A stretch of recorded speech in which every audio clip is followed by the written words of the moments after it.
Until last night, Nikki Haley had a remarkably thin path to the Republican nomination. And that path was entirely in the state of New Hampshire, where hundreds of thousands of independent voters have the opportunity to vote in the Republican primary tomorrow. Haley's brand of politics has been gutted, as you know. Conservative voters are done with big government Republicans growing the machine that is completely disconnected from the people that it governs. Unfortunately for Haley, though, on Sunday, this happened. But I can't ask our supporters to volunteer their time and donate their resources if we don't have a clear path to victory. Accordingly, I am today suspending my campaign. Trump is superior to the current incumbent, Joe Biden. That is clear. I signed a pledge to support the Republican nominee, and I will honor that pledge.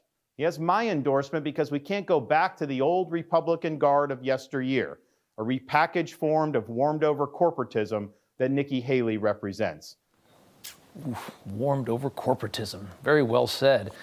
Now, DeSantis was never strong in New Hampshire, but without him to divvy up the vote, Haley could lose tomorrow by 20 or 30 points. We'll see. Before she heads to her home state of South Carolina, where polls indicate she's going to lose by far more. The one thing Haley has going for her is her desperation to beat Trump is shared by a lot of people in this country.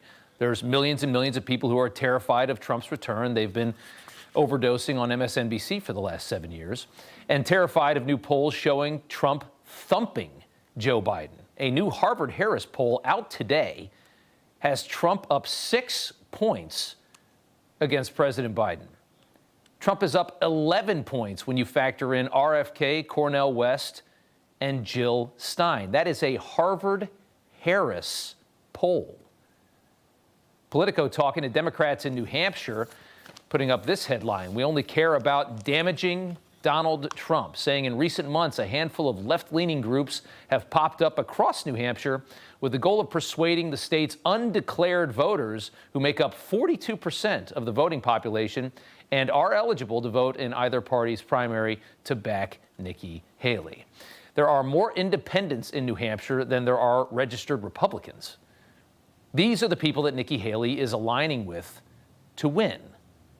That is her new base, which is why Nikki Haley is taking interviews with NBC and talking like this.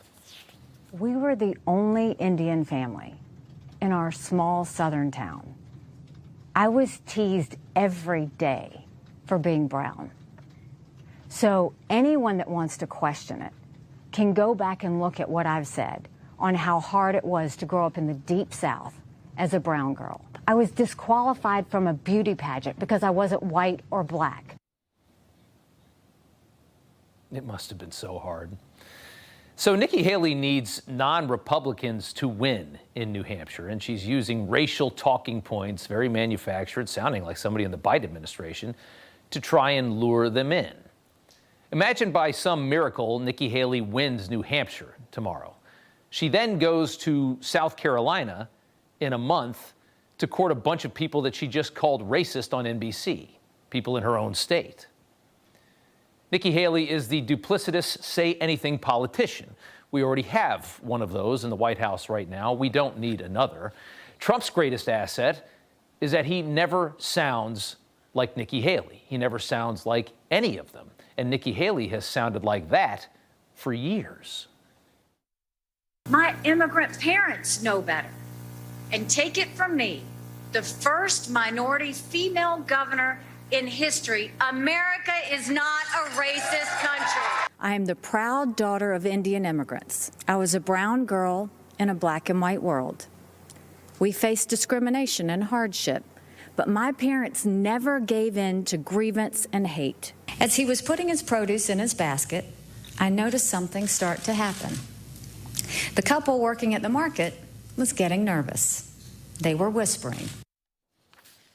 So America's racist, or maybe America's not racist, or America's racist but we still believe in it, or I was racially profiled because I'm a victim. Whatever worked in that moment, whenever that moment was, is who Nikki Haley is, and that's the card that she is going to play. And that turns people off.